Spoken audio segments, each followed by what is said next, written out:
Hola, muy buenas tardes.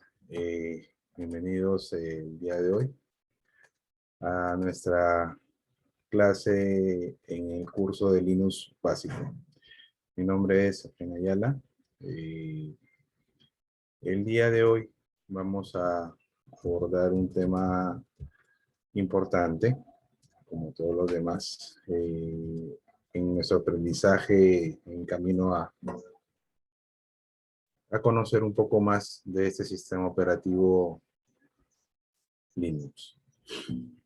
Bien, ya hemos revisado varios temas con respecto a este sistema y todo lo que involucra el poder trabajar en él. Eh, el día de ayer estuvimos prácticamente ya dejando lista nuestra máquina, nuestra PC, nuestro ordenador para ya instalar nuestro sistema operativo. Nos queda un paso más que era el que había indicado que de todas maneras lo vamos a hacer, que es generar el archivo, el USB ejecutable, el USB booteable con la ISO del sistema operativo Linux, por si alguno de ustedes quisiera ensayar la instalación física, ¿no? El de compartir el ordenador con Windows y Linux, ¿no? Ejecutando ese uno a la vez. Como ya habíamos dicho, en este curso nosotros vamos a hacer la instalación de nuestro sistema operativo utilizando la virtualización, ¿no? Que como revisamos nos puede ofrecer más ventajas y es más segura, ¿no? Bien.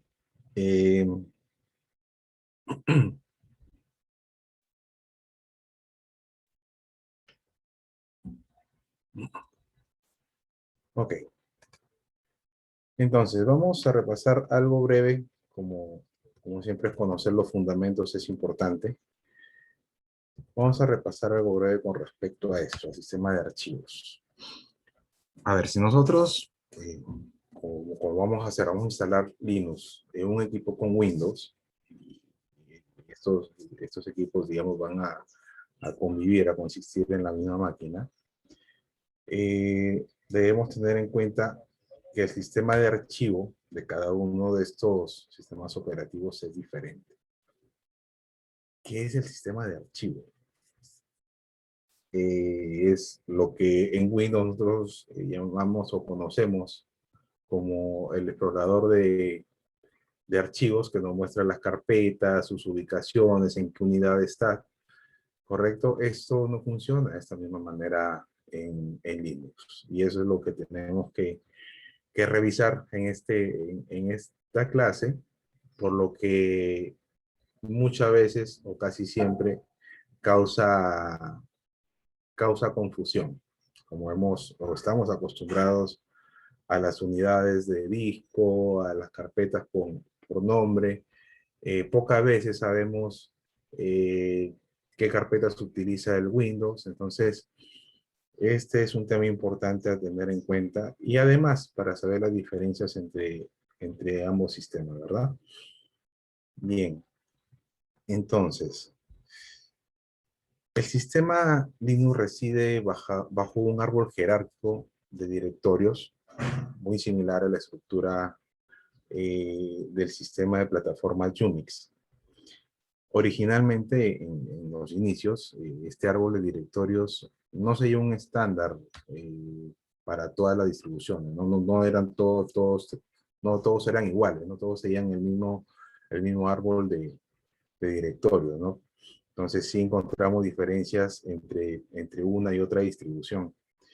Todo esto, pues, llevó a muchas personas a ponerse las pilas, por decirlo de una manera, y desarrollar el proyecto FHS, File System Hierarchy Standard, que en español quiere decir pues estándar de jerarquía de sistema de ficheros. Esto sucedió allá por los años 90, en 1993. Y a quien se le ocurrió desarrollar eso, quienes lo hicieron, fueron los señores Rusty Russell, Daniel Kinland y Christopher Gio. Ellos fueron los que trabajaron sobre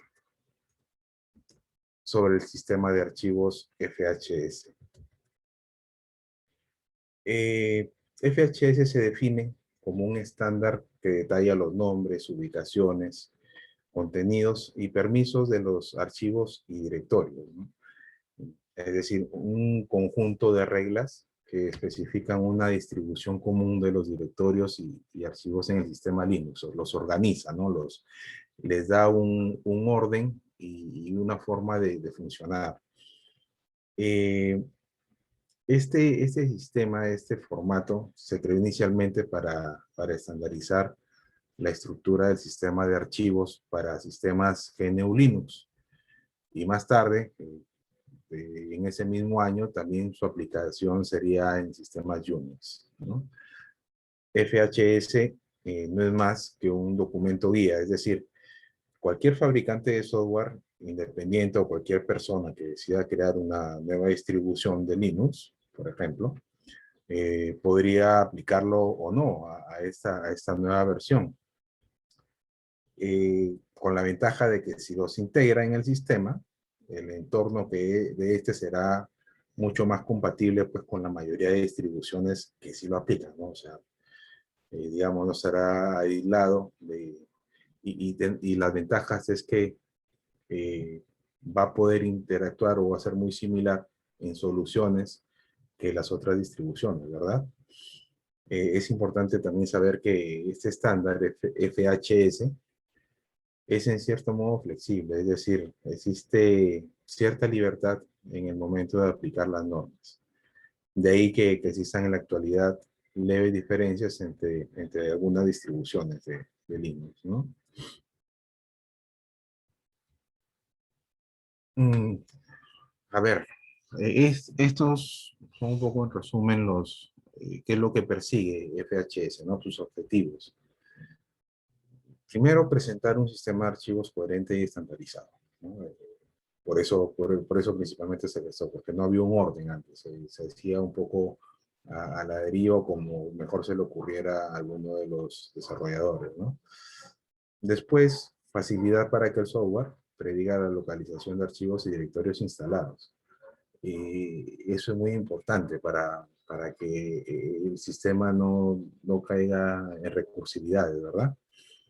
Facilidad para que los usuarios predigan la localización de archivos y directorios instalados, que sea fácil de usar para los usuarios, que sea amigable este sistema de archivos o el sistema de archivos que utilice este estándar FHS, ¿no? Y bueno, y especificar los archivos y directorios mínimos requeridos, hablando del sistema, ¿no? Organizarlos también para saber qué es lo mínimo, si es que estamos usando este estándar, qué es lo mínimo que debería tener un sistema operativo, una distro, que utilice este estándar FHS.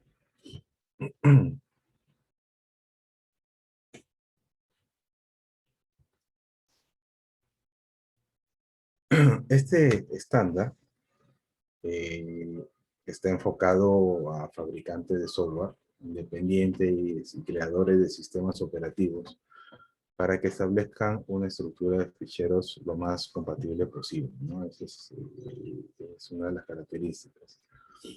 También está dirigida a usuarios comunes para que entiendan el significado y el contenido de cada uno de los elementos del sistema de archivos, que es un poco lo que vamos a tratar de hacer hoy nosotros, ¿no?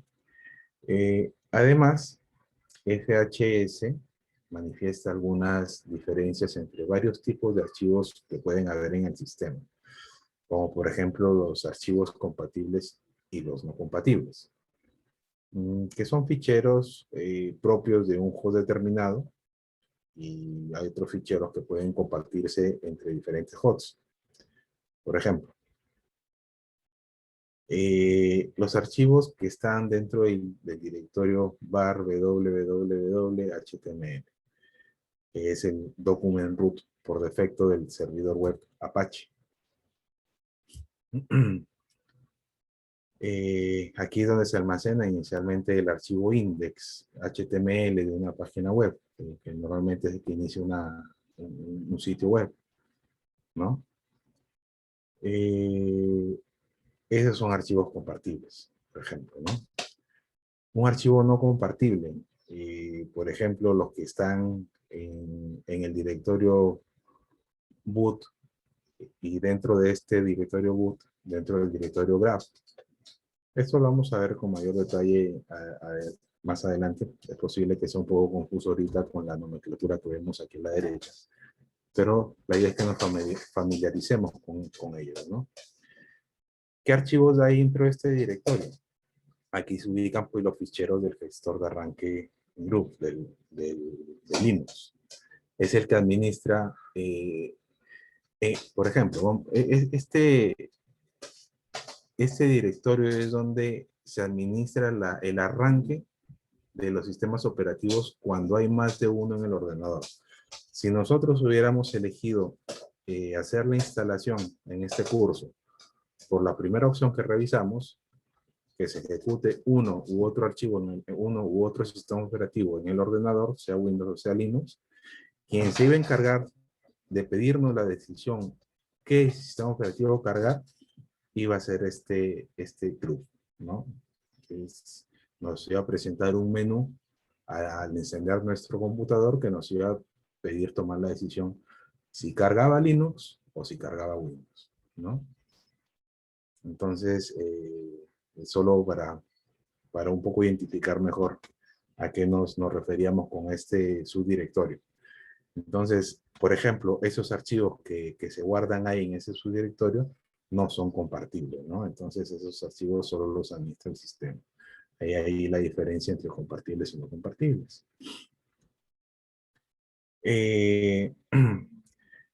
Archivos estáticos y variables. Bien, ficheros que no cambian sin la interacción del administrador del sistema y archivos que cambian sin la interacción de un administrador del sistema. Para entenderlo un poco mejor, estos dos tipos de archivos, podemos referirnos a los archivos log de la bitácora del sistema. Estos si cambian sin intervención del administrador, ¿no? Se actualizan solos, digamos, se actualizan por el sistema. Entonces, no requiere de la modificación del usuario, del administrador del sistema. En consecuencia, estos archivos pues, son de tipo variable, ¿no? Los demás archivos que son estáticos, pues no cambian su contenido ni tamaño a menos que lo haga el administrador del sistema, el usuario, ¿no? En este tipo de archivos podemos poner el ejemplo del que se aloja en la carpeta etc, ¿no? Que es el archivo de passwords. Para que ese archivo se modifique, tiene que modificar el administrador del sistema, por ejemplo. Es un archivo estático. Al igual que el archivo chau, que también se aloja en este directorio etc. Y ejemplo de los archivos variables, pues ya lo habíamos mencionado, que son los archivos de mensaje, de bitácoras, que se alojan en el directorio log, y que se generan por el kernel del sistema, ¿no? Por el sistema operativo.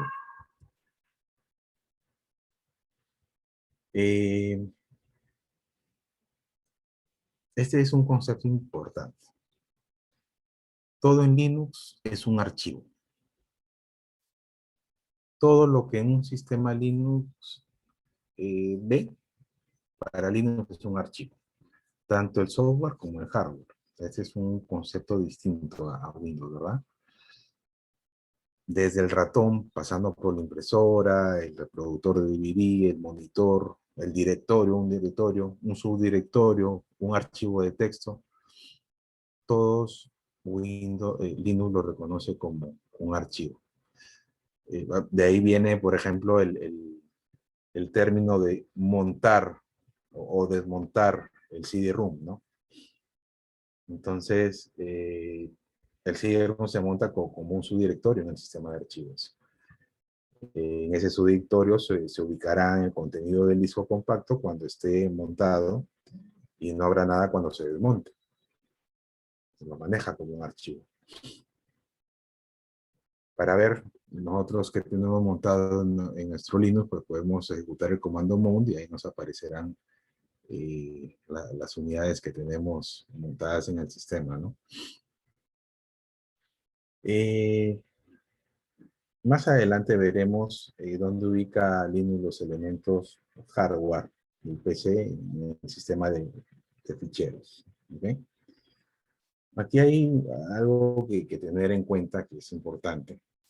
Y es que si bien nosotros podemos acceder a los dispositivos de hardware como si fueran archivos, realmente son ficheros para Linux, pero no son archivos normales, son archivos binarios, ¿no? O son archivos con extensión .exe. Para los que entienden el concepto de un archivo de Windows que no es manejable por un usuario, ¿no? Un archivo exe en Windows lo reconoce el sistema para ejecutarlo, pero si nosotros lo abrimos no vamos a encontrar nada que podamos leer, ¿no? Inclusive. Entonces, hay que tener en cuenta que si editamos un archivo vinculado a un elemento de hardware, seguramente podríamos terminar estropeándolo, ¿no? Y ya no podríamos utilizar el hardware a que pertenecía ese fichero, ¿no? Entonces, ya de ahí estaríamos dejando el sistema un poco inestable. En definitiva, pues no es aconsejable leer o abrir, y mucho menos modificar archivos vinculados a elementos de hardware y dispositivos, ¿no? A menos que sepamos con total seguridad lo que estamos haciendo. Es importante tener en cuenta esto, ¿no?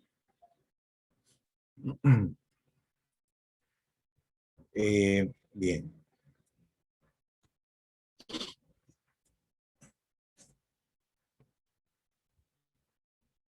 Tipos de sistema de archivo de Linux. Aquí hay una variedad o una evolución, si queremos llamarlo de una manera, de los sistemas de archivos que ha manejado Linux, o que manejan, ¿no? Así como para Windows es NTFS ahora, hace tiempo fue un sistema distinto, el sistema FAT, ¿no? Para Linux existen todos estos. El EXT ya está descontinuado, ¿no? Ya ha sido superado largamente por sus sucesores. Le seguía el EXT2, que fue el primer sistema de archivos de Linux que permitía 2 terabytes de datos, o sea, permite 2 terabytes de datos. Luego está el EXT3, que es la mejora del anterior, del 2, con unas actualizaciones y retrocompatibilidad. El único problema que tiene es que los servidores no utilizan este tipo de sistema de archivos debido a que no soporta recuperación de los mismos o snapshots de disco, ¿no? Y está el EXT4, que es más rápido y permite archivos mucho más grandes con una velocidad mayor, ¿no? Mucho más significativa.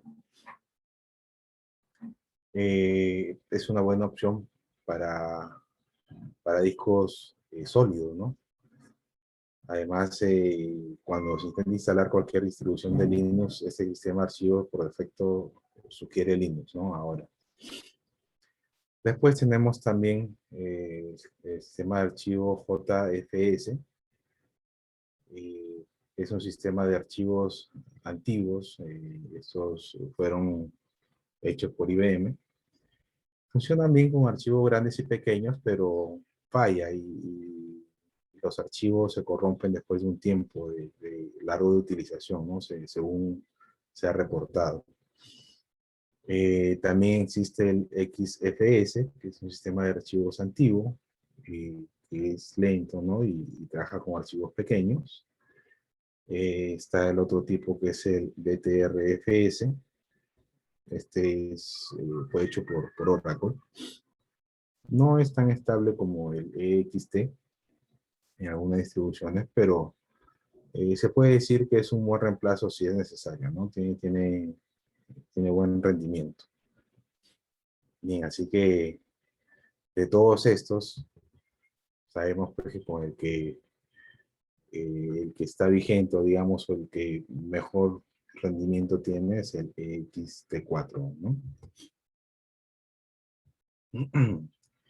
Bien, aquí más o menos ha sido un poco la, la historia de lo que queríamos revisar del por qué ahora el sistema de archivos que utiliza Linux es el ext4, cómo llegó hasta ahí, cómo comenzó, cómo se organizó a través de la FHS, y ahora vamos a conocerlo, ¿no? Vamos a ver cómo es la estructura del sistema de archivos de Linux, ¿no?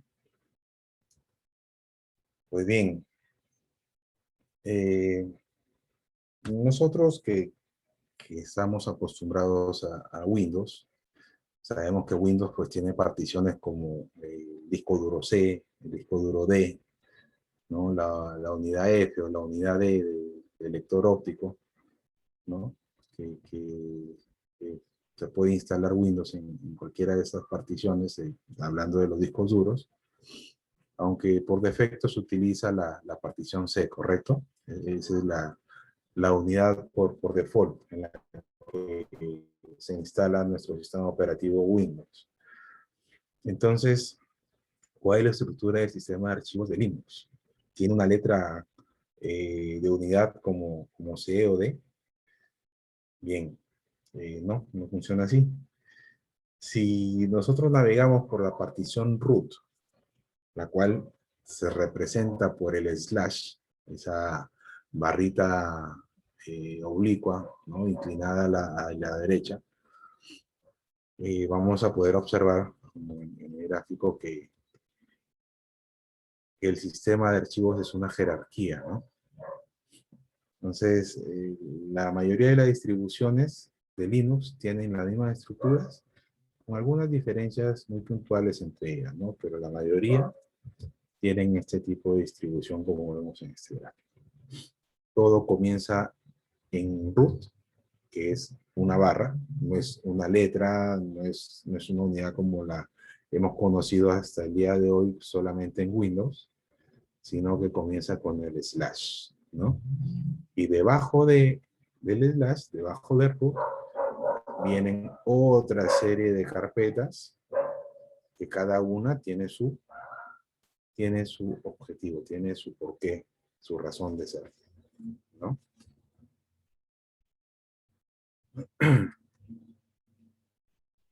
Bien, vamos a revisar la organización de este sistema de archivos según FHS, ¿no? Según este estándar, según esta norma. El directorio raíz, ¿no? Todo surge a partir del directorio raíz, a partir del slash en Linux. El contenido de este directorio debe ser el adecuado para reiniciar, restaurar, recuperar y reparar el sistema.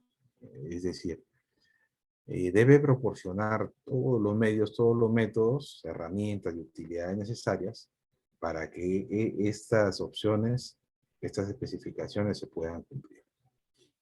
Además, es deseable que se mantenga lo más razonablemente pequeño como sea posible por cuestión de funcionamiento y seguridad, ¿no? Por último, este debe ser el único directorio en el nivel superior del árbol, ¿no? Del árbol jerárquico de archivos. Y tiene que ser imposible moverse más allá de él. Es el último origen, como le llaman, ¿no?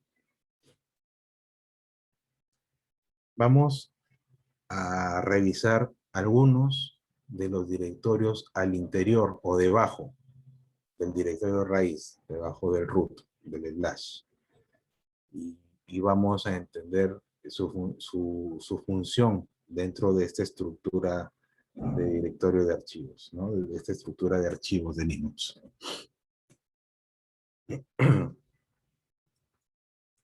Ok. La carpeta bin, el subdirectorio bin. Este directorio se ubica el código binario compilado de los programas y comandos que pueden utilizar todos los usuarios del sistema. Entenderán que es una subcarpeta clave dentro del sistema operativo Linux. Eh, la denominación pues de bin viene de binario, ¿no? No debe haber subdirectorios dentro de bin, como se indica aquí. Todo lo que hay dentro de esta carpeta pues son archivos con configuración, ¿no? Es súper importante. Otro subdirectorio debajo de root es el subdirectorio boot. Este directorio pues contiene todo lo necesario para que funcione el proceso de arranque del sistema. Si algo dentro de este directorio es manipulado o es borrado, el sistema operativo no va a ejecutarse, no va a cargar, ¿no? Este subdirectorio almacena los datos que se utilizan antes de que el kernel comience a ejecutar programas en modo usuario, ¿no? Eh, el núcleo del sistema operativo normalmente se guarda en el disco duro como fichero, como imagen, ¿no? Y se debe situar en este directorio o en el directorio raíz.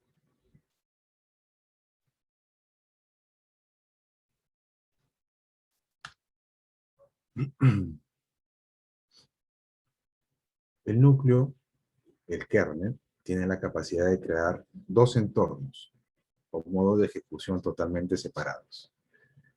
Uno de ellos está reservado para el propio kernel, para el corazón de Linux, ¿no? Para el core de Linux, denominado el modo núcleo.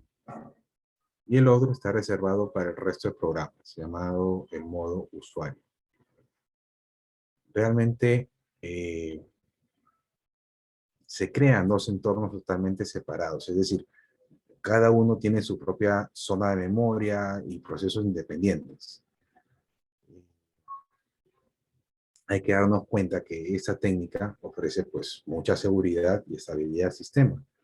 Cuando un proceso del modo usuario necesita recursos del modo kernel, del modo sistema, eh, por ejemplo, quiere acceder a la memoria USB, se hace uso de las famosas llamadas al sistema, ¿no? Que es una interfase que ofrece el núcleo para la comunicación del modo usuario con el modo kernel, que más o menos con este gráfico se puede identificar, ¿no? El usuario solicita, la interfase hace la llamada al sistema y el kernel pues ejecuta la petición, ¿no? De este modo se maneja muy seguro y muy estable el sistema.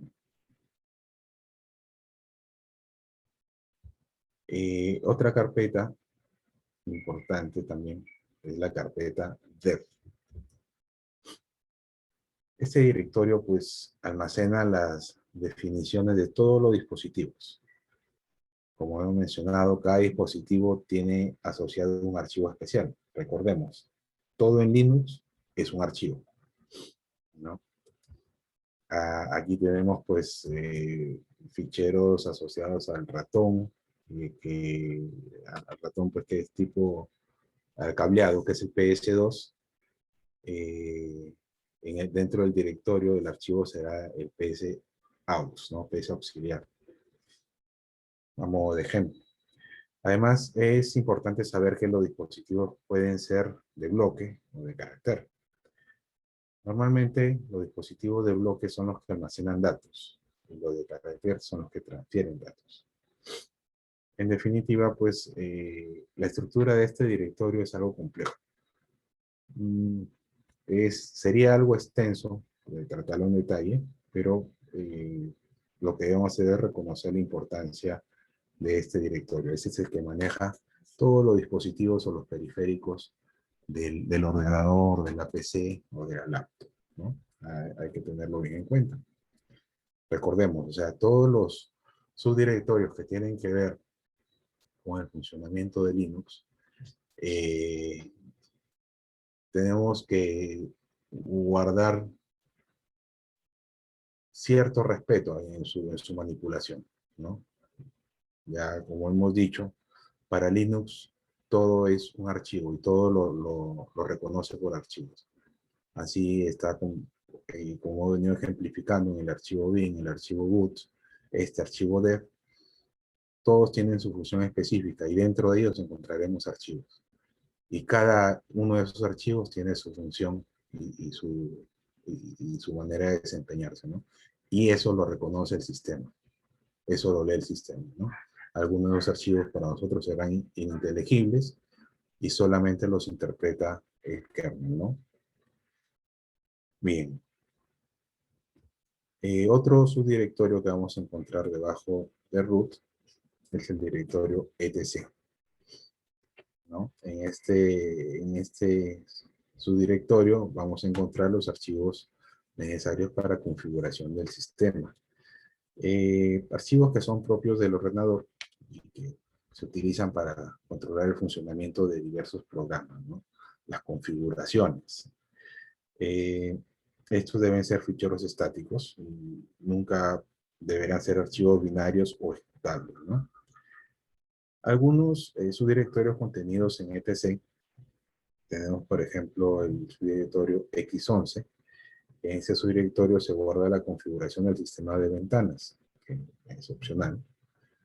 Otro directorio que puedo mencionar es el sgml. Es un directorio para la configuración de este recurso, que también es opcional. También hay un directorio XML, es para la configuración de este recurso. También es opcional, ¿no? Y el que más se utiliza ahora, o que se utilizaba hace algún tiempo, era el sistema de ventanas gráficas, ¿no? El X11. Ese sistema originario de Unix en su versión 11 tiene la peculiaridad de ser totalmente independiente del sistema operativo. Es una estructura cliente-servidor, ¿no? En definitiva, pues en este subdirectorio, etc., se mantienen los archivos de configuración del sistema para un ordenador específico, ¿no?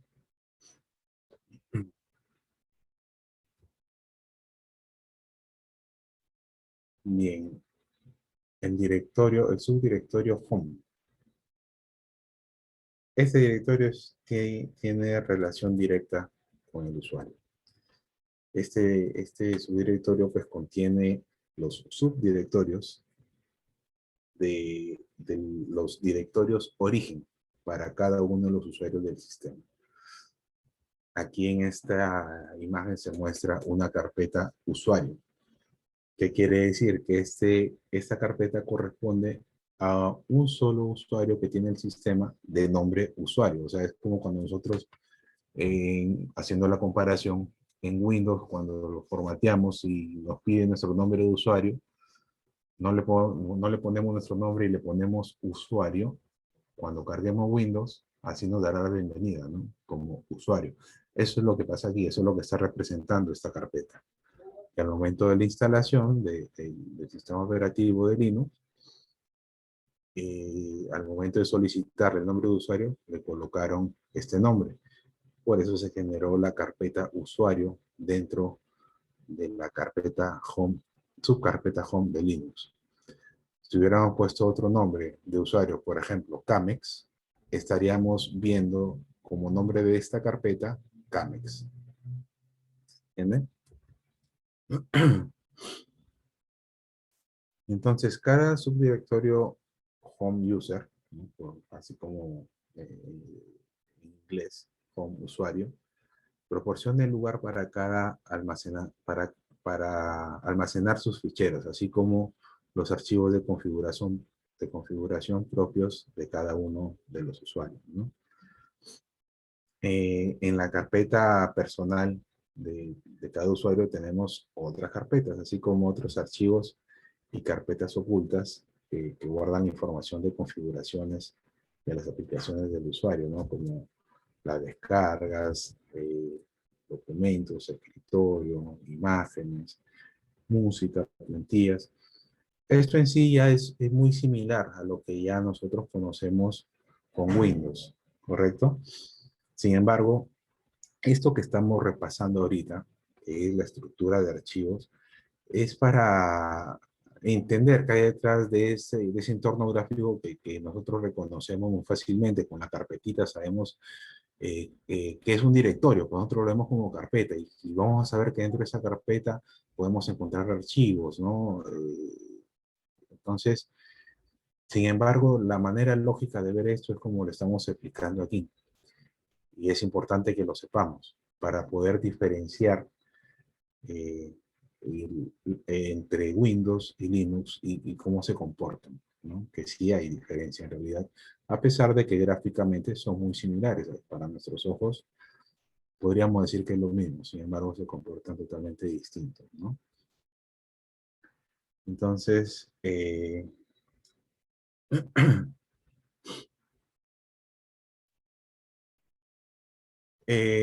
el directorio Home puede ser extenso, ya que es usado ahí se almacenan todos los archivos de cada usuario, ¿no? Como ya hemos visto, la descarga, los documentos, la foto, la música, ¿no? Archivos de audio, de video. Y a menudo este subdirectorio es instalado en un disco o una partición separada, por lo general, no siempre.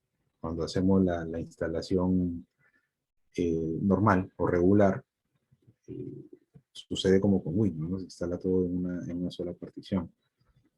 Pero se puede optar por instalar este subdirectorio en otra partición, dado que puede utilizar mucho espacio por los archivos que puede llegar a manejar, ¿no? Entonces, hay que tener en cuenta ese detalle también, que es posible.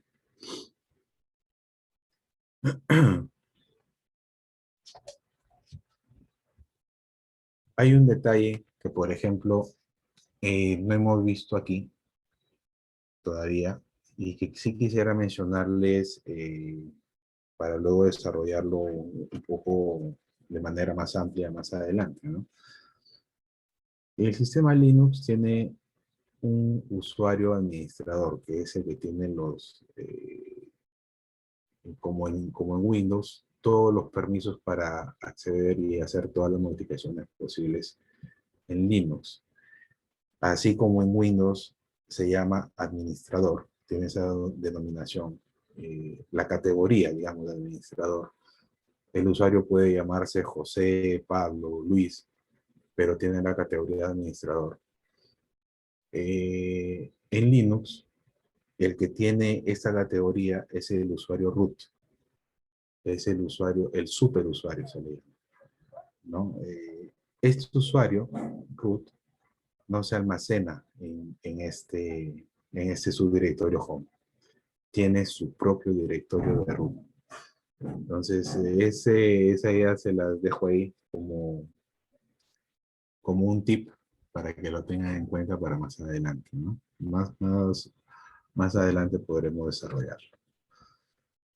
Muy bien, estas son algunas de las carpetas, de las subcarpetas que están debajo del árbol de jerarquías de la estructura de archivos de Linux, debajo del directorio raíz, del directorio root, ¿no? Que es el principal para Linux, que es donde parte toda su estructura de ficheros, ¿no? Su árbol de directorios.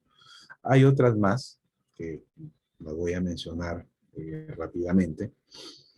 Es su directorio lib, que contiene librerías compartidas, similar a las DLLs de Windows, ¿no? Para los usuarios de Windows, necesarias para arrancar en el sistema y para los ficheros ejecutables contenidos, por ejemplo, en la subcarpeta bin, ¿no?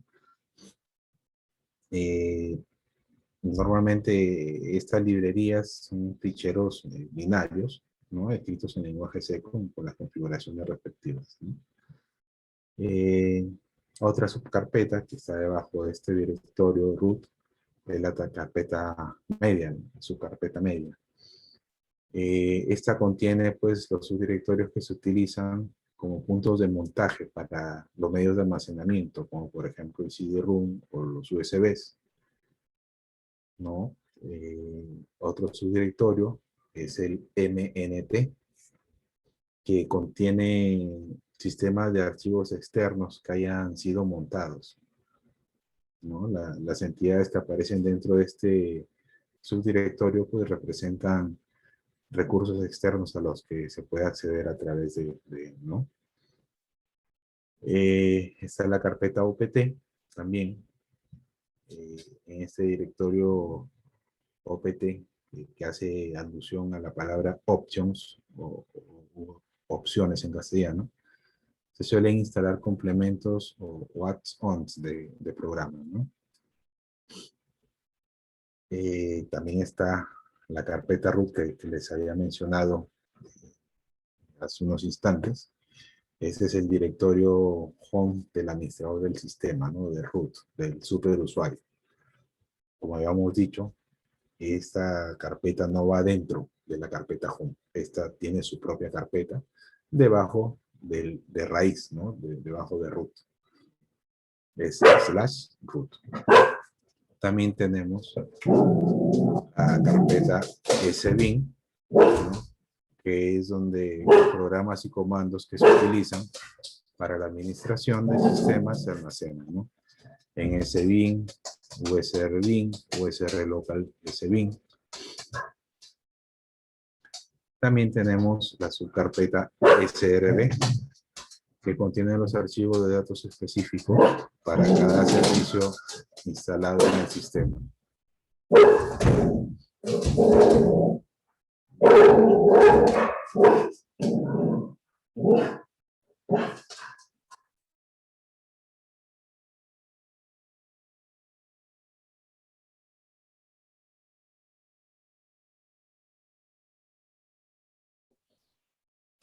Bien, estas son la mayoría de las carpetas que hemos revisado el día de hoy.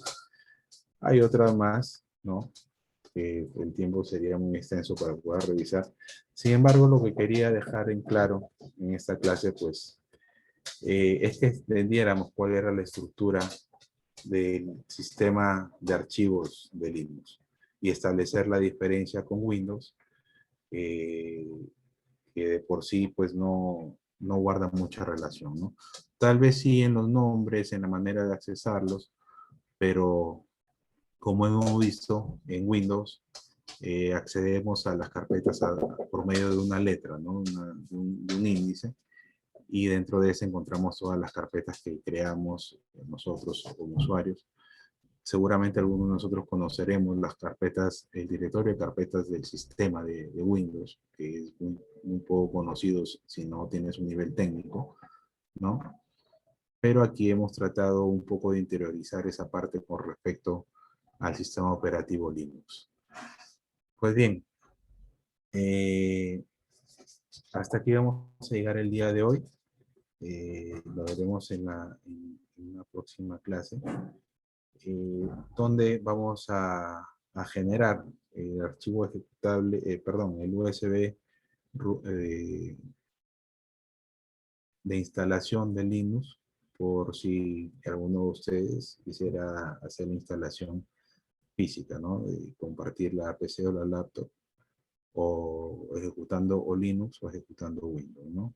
Eso lo vamos a revisar en la próxima clase y posteriormente realizaremos nuestra instalación de sistema para comenzar ya a utilizar nuestro sistema operativo Linux. Pues bien, quedo a disposición por si tuvieran alguna consulta o pregunta respecto a lo que hemos visto hoy día.